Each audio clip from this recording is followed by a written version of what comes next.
D'importants dépôts de gypse se sont formés il y a plus de 100 millions d'années par la précipitation du sel de l'eau des lagunes marines. Lorsque le niveau des océans a baissé, les lagunes se sont asséchées, laissant dans leur fond des dépôts de gypse. Les dépôts de gypse ont souvent été recouverts de masses rocheuses.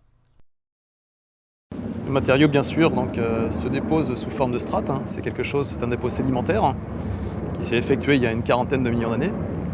Et aujourd'hui, on vient exploiter maintenant ce que la nature a déposé. On vient l'exploiter sous forme de carrière soit à ciel ouvert, soit en souterrain. Pour notre cas, c'est du ciel ouvert. Les méthodes d'exploitation, dans un premier temps, il faut être capable de reconnaître son gisement. À partir du moment où on l'a reconnu par sondage, on va anticiper les épaisseurs de stériles à découvrir. On va y mettre les moyens pour découvrir ce stérile. On y mettra des pelles et des tombereaux essentiellement pour pouvoir venir faire l'extraction. Le gypse est considéré comme une ressource d'intérêt national. Mais si les réserves sont centenaires, son extraction est difficile.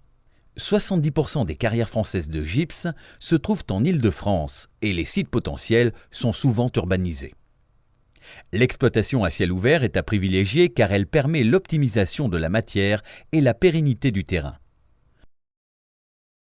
Le gypse est convoyé par camion depuis le lieu d'extraction jusqu'au site de concassage.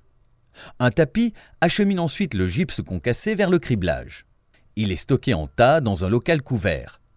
Les différentes couches de gypse sont mélangées à l'aide d'une machine combinant plusieurs râteaux. Le gypse repart ensuite sur un tapis en direction du four où il est placé dans un moulin. Une vis sans fin broie et écrase le gypse qui est cuit à 150 degrés. Après refroidissement à 60 degrés, le gypse devient du semi-hydrate car il a perdu une molécule et demie d'eau. Cette cuisson à basse température contribue à la réduction des gaz à effet de serre. Les industries du plâtre limitent ainsi les rejets de CO2 dans l'atmosphère.